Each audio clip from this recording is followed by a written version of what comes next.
आता तुमचा हा स्टार्ट आहे प्रिपरेशनचा. तर माझा एक अनुभव आहे की कुठलीही लोक ज्यावेळेस प्रिपरेशन सुरुवात करताना त्यावेळेसचं जे आपलं फोर्स असतो ना तो सगळ्यात जास्त असतो. आणि जसं आपण पुढे जातो ना तयारीमध्ये आपलं जे मोटिवेशन असतं किंवा आपलं जे म्हणजे एनर्जी असते ती कमी कमी डाऊन होत असते. त्यामुळे सुरुवातीला जो जास्त डेडिकेशन किंवा डिसिप्लिन अभ्यास करतो ना तो शेवटपर्यंत म्हणजे तिथपर्यंत रिझल्टपर्यंत पोहोचतो. आणि जो सुरुवातीला टंगळमंगळ करतो किंवा तेवढा सिरियस नसतो ना तो कधीच म्हणजे त्या फायनल लिस्टमध्ये पोहोचत नाही. त्यामुळे नेहमी लक्षात ठेवायचं की असं नाही वाटून द्यायचं की आत्ता आपण सुरू केलं आहे, आपल्याला एक्झाम पुढच्या वर्षी द्यायची आहे किंवा त्याच्या पुढचा अटेम्प्ट द्यायचा आहे. तर आज जो सिरियस आहे ना तोच फायनल लिस्टला असेल, आज असेल, उद्या असेल किंवा 3 वर्षांना असेल, पण तोच असेल जो आत्ता सिरियस आहे. नंतर सिरियसनेस येत नाही, उलट तो कमी होतो. म्हणजे वेळेनुसार अभ्यास करण्याची बसण्याची जी कॅपॅसिटी असते ना ती कमी होत जात असते. भरपूर गोष्टी असतात, सोशल प्रेशर असतं, फॅमिली प्रेशर असतं, तुमचं एज वाढत झालेलं असतं, तुमचे फ्रेंड सर्कल असतात, तुमचे कलिग्ज असतात, ते वेगवेगळ्या ठिकाणी पोहोचलेले असतात, त्यांच्या काही अचिव्हमेंट असतात ज्या सोशल मीडियावर दिसत असतात. त्यामुळे एवढं लक्षात ठेवा की तुम्हाला आत्ता जेवढं करणार आहेत ना ते पुढं कमी होतच जाणार आहे. मग आत्ता जर तुम्ही कमी करताय ना तर एवढं तुमचा म्हणजे फायनल जो आउटपुट असेल तो कमी असणार आहे. त्यामुळे आत्ता जेवढं जास्त करता येईल, जेवढं स्ट्रेच करता येईल, जेवढं बसता येईल तेवढं आत्ता बसा असं मी तरी सांगेल. कारण माझा पर्सनल एक्सपिरियन्स आहे की जे पहिल्या वर्षी होत होतं ते आत्ता मला नाही होत. आत्ता मी लक्ष्मीकांत घेऊन बसूच शकत नाही. म्हणजे इतकं मला पोस्ट जरी असली तरी नाही बसू शकत. म्हणजे मी असं सांगतो, क्लिअरली सांगतो की मी आत्ता उघडतच नाही, मी हातात पण घेत नाही लक्ष्मीकांत. इतकं म्हणजे अवघड आहे ते. पण ते बळच बसायला लागतं आहे कारण काहीतरी ड्रीम बघितलं आहे. मला बरेच जण विचारता की बाबा कसं काय अभ्यास करतो तू. मी त्यांना सांगतो मला नाही आवडत आहे अभ्यास करायला, पण पर्याय नाही आहे. कारण कोणी सांगितलं नव्हतं ना ये बाबा इकडे अभ्यास कर. चांगला जॉब होता, वेल पेड जॉब होता, सगळ्या गोष्टी होत्या, पण ते सोडून आलो होतो मी. तर म्हणजे माझ्या घरच्यांना तर सगळं प्लॅनिंग केलं होतं, लग्न वगैरे काय करू, आता जॉब सेटल झाला हा. आणि त्यावेळेला मी जॉब सोडून इकडे आलो होतो. तर तुमचा स्वतःचा डिसिजन असेल तर मला वाटतं थोडं इझी जातं. दुसऱ्याचा डिसिजन असेल तर मग खूप अवघड आहे. तुम्ही या क्षेत्रामध्ये टिकला कारण स्पर्धा खूप खतरनाक आहे आणि डिस्ट्रॅक्शन खूप आहेत. म्हणजे त्या डिस्ट्रॅक्शनपासून वाचाल तुम्ही असं म्हणजे खूप हाय लेवलचं मोटिवेशन लागतं. तुमचं ते इनर मोटिवेशन असतं जे तुम्हाला या सगळ्या गोष्टीपासून वाचवतं. नाहीतर डिस्ट्रॅक्शन एवढे अफाट आहेत ना आजच्या जगामध्ये की लगेच तुम्ही म्हणजे वाहवत जाणार आहेत. तुम्ही तुमच्या गोलच्यापासून किंवा जे पाथ आहे ना त्याच्यापासून दूर जाणार आहेत. तर ते थोडं क्लिअर असू द्या. तुमची संगत जे म्हणतात की तुम्ही ॲव्हरेज असता, तुमच्यासोबत जेवढी लोक आहेत त्यांच्या, तर ते थोडं सिलेक्टिव्ह राहा. म्हणजे कोणी नसल्याला चांगलं चुकीची लोकं सोबत असण्यापेक्षा. म्हणजे एकट्याने चाला ना की पुन्हा त्या चुकीच्या लोकांना तुमच्यासोबत, कारण ते डिस्ट्रॅक्ट करतील तुम्हाला, तुमचा वेळ घालवतील, तुमचं जे विचार आहेत ते म्हणजे डायव्हर्ट करतील. त्यामुळे चांगले लोक ठेवा आणि जी नेहमी अभ्यासाबद्दल बोलतात. किंवा माझं असं नाही म्हणणं की 24 तास अभ्यासच करा किंवा काय, तुम्हाला जे काय आवडतं ते करा, रोज करा. 1 तास 15 मिनटं 20 मिनटं जे काय, प्रत्येकाची कॅपॅसिटी वेगळी आहे. म्हणजे मी 8 तास अभ्यास करू शकतो, एखादा 14 तास करेल.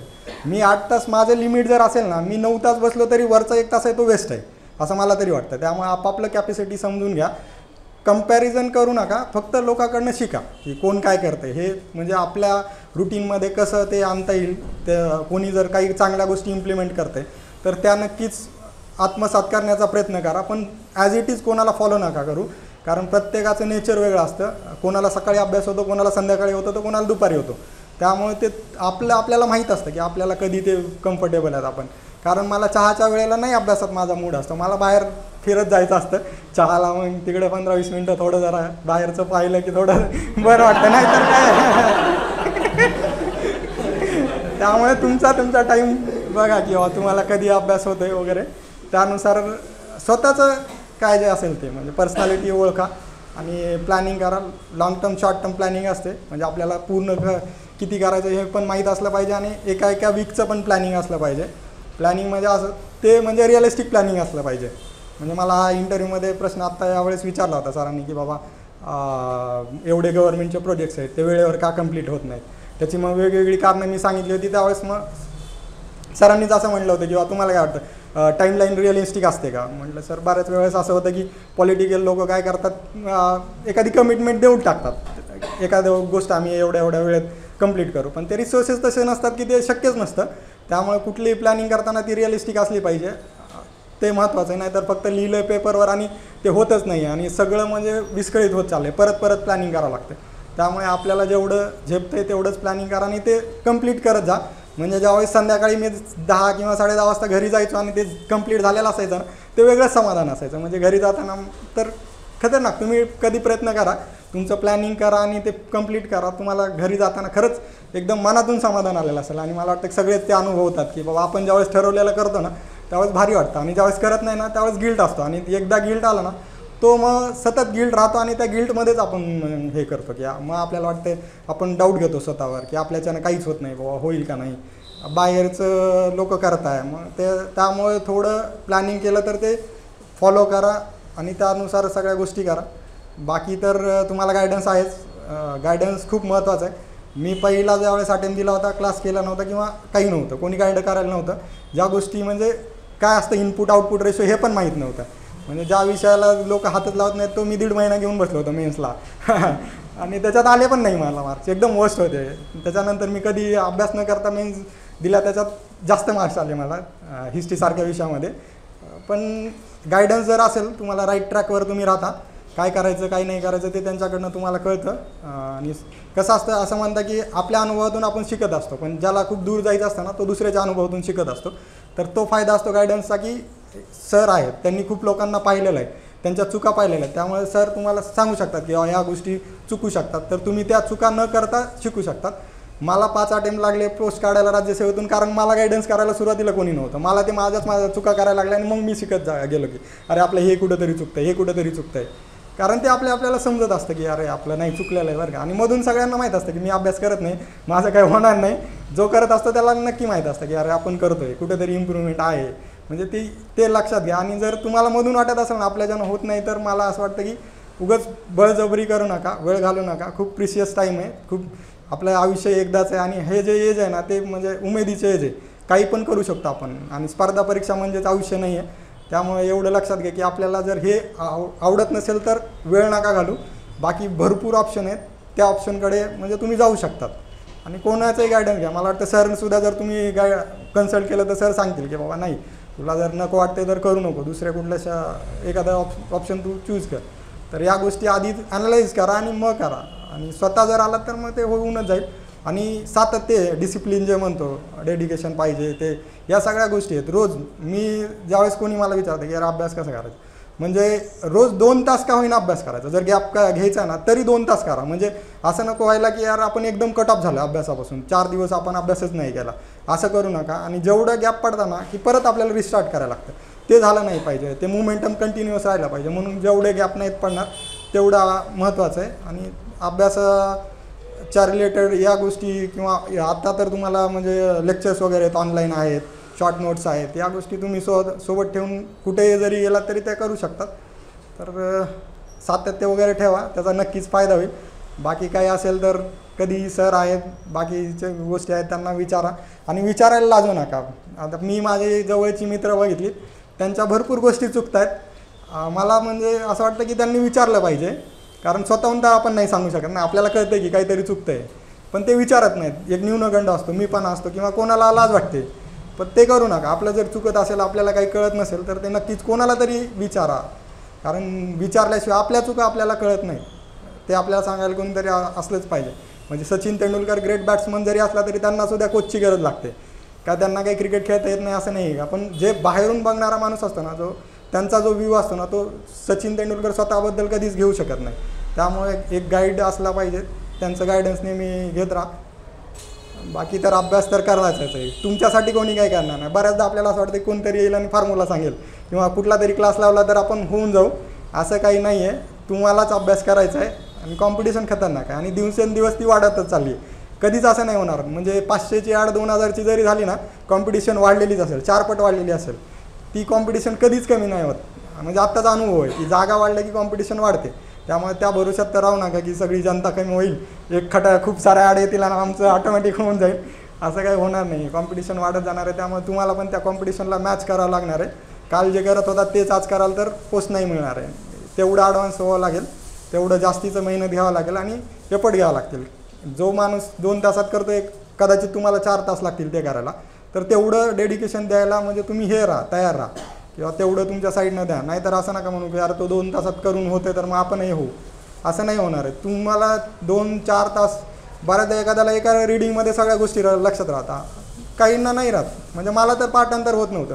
माझं इंजिनिअरिंग बॅकग्राऊंड होतं. मी म्हणजे मला इंजिनिअरिंग झाल्या स्पर्धा परीक्षेत यायचं होतं, पण मी का नव्हतं आलं तर मला भीती होती की यार आपण इंजिनिअरिंगमध्ये अभ्यासच केला नाही, पुस्तकं हातात घेतलेली नाही, तर आपल्याच्याने स्पर्धा परीक्षा तर शक्यच वाटत नाही.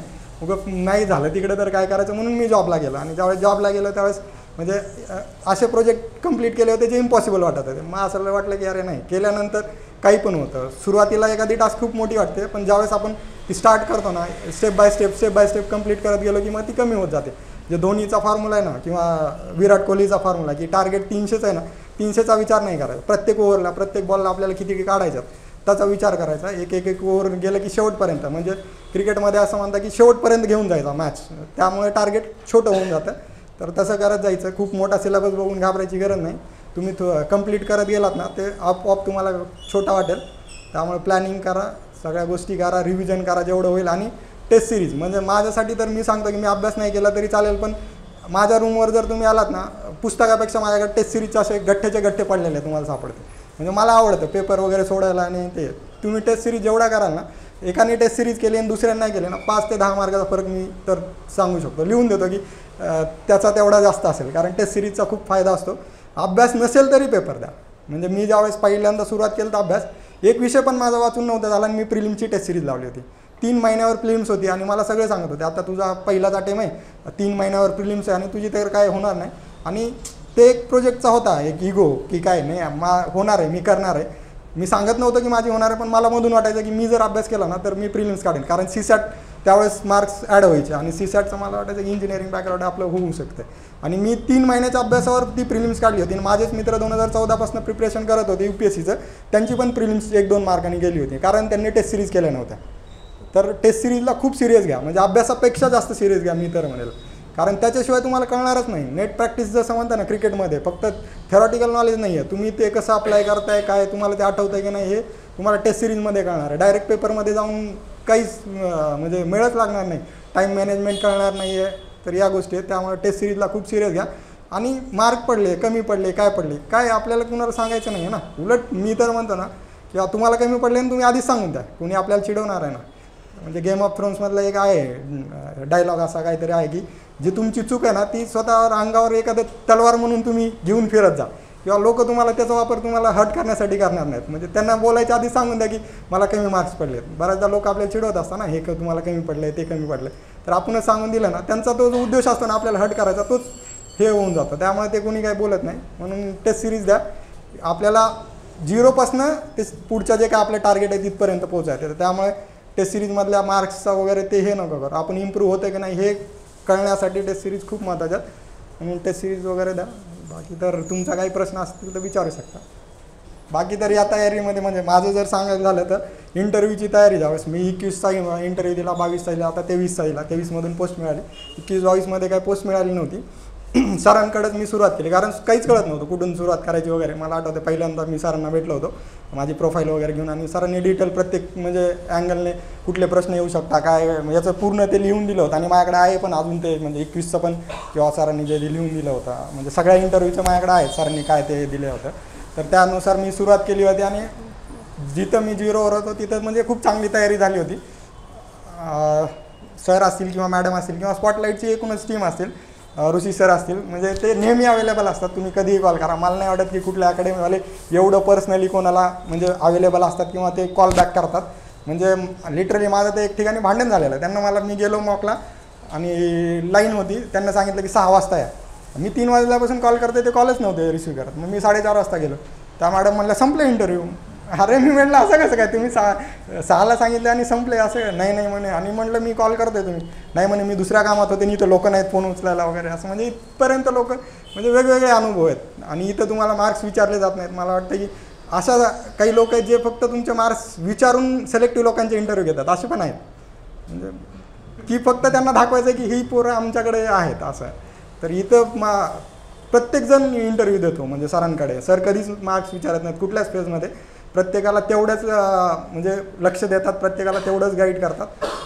तुम्हाला इथं ते भेटतंय, मला वाटतं की त्याचा तुम्ही फायदा घेतला पाहिजे. तुम्ही विचाराल तर त्याचा जास्त आउटपुट मिळेल. तुम्ही जर याल जे शिकवताल ते घेताल तर तेवढंच मिळेल. पण तुम्ही जेवढं क्युरियस असाल, जेवढं क्वेश्चन विचारताल जेवढे डाऊट विचारताल ते मला वाटतं की इथं त्याचा फायदा होऊ शकतो. आणि ऑनलाईन प्रश्न आहे आपल्याला, 3 महिन्यामध्ये प्रिलिमचा अभ्यास कसा केला तेवढं सांगा. 3 महिन्यामध्ये प्रिलिम्सचा अभ्यास म्हटलं तर त्यावेळेस CSATचा जो पेपर होता त्याचेही मार्क कन्सिडर होते. इंजिनिअरिंग बॅकग्राऊंड होतं, मॅथ रिजनिंगचा काही म्हणजे तेवढी भीती नव्हती. मी आजपर्यंत कधीच CSATचा अभ्यास केला नाही. म्हणजे मी कंबाईनची पण मेन्स दिली आणि त्यातून पोस्ट काढली, पण मी आजपर्यंत कधीच नाही. तेवढं मॅथचं माझं म्हणजे 12वीला चांगले मार्क्स होते मॅथ्सला, इंजिनिअरिंग चांगल्या कॉलेजमधून झालं होतं, त्यामुळे मॅथ माझं आउटस्टँडिंग होतं. पण तो कॉन्फिडन्स होता की आपलं हे स्ट्रॉंग आहे तर तिथं मार्क्स नाही जाऊन द्यायचे. CSATमध्ये ते उतारे वगैरे ते चांगल्या पद्धतीने तयार केले होते, म्हणून मला वाटतं की 135 का 140च्या आसपास माझा पेपर 2चा स्कोअर होता आणि त्यावेळेसचा कट ऑफ 197 काहीतरी होता. मग मला राहिलेच किती मार्क्स GSचा माझा स्कोअर 84 काहीतरी होता फक्त पहिल्या ज्यावेळेस मी दिला त्यावेळेस. त्यातही माझं असं लक्षात आलं की आपल्याला हिस्ट्री जमत नाही. मी हिस्ट्रीमध्ये फक्त एन्शंट आणि मिडिओल एवढंच केलं होतं. मॉडर्न हिस्ट्री तर मी तोपर्यंत वाचलं पण नव्हतं. पॉलिटी, जॉग्राफी आणि इकॉनॉमिक्स हे सब्जेक्ट थोडे टेक्निकल वाटत होते, कन्सेप्च्युअल वाटत होते, त्यामुळे ते चांगल्या पद्धतीने केले होते. सायन्समध्ये केमिस्ट्री आणि फिजिक्स मी नाही वाचलं तरी माझं 12वीचं अजून पण फॉर्म्युले त्या गोष्टी सगळ्या कन्सेप्ट क्लिअर आहेत, आजही क्लिअर आहेत, त्यामुळे तिथं माझे मार्क्स कधीच जात नाहीत. म्हणजे कुठलाही प्रॉब्लेम आला तरी. बायोलॉजी वीक आहे ना, त्यात फक्त जे मला समजतं मी आजही तेवढंच करतो. म्हणजे आजही तुम्ही क्लासिफिकेशनमध्ये गेलात तर नाही येत मला, म्हणजे काल वाचल्यानं आज विचारलं तरी येणार नाही, एवढं माझं ते बायोलॉजीचा प्रॉब्लेम आहे. म्हणून जिथं स्ट्रॉंग आहे ना ते खूप चांगलं करायचं, तिथला कुठलाच मार्क जाऊ द्यायचा नाही, असं तुमचं तयारी असली पाहिजे. म्हणजे मागच्या प्रिलिम्समध्ये माझा पॉलिटीचे 14 पैकी 14 बरोबर होते, फक्त एक कॅन्सल झाला तोच गेला होता.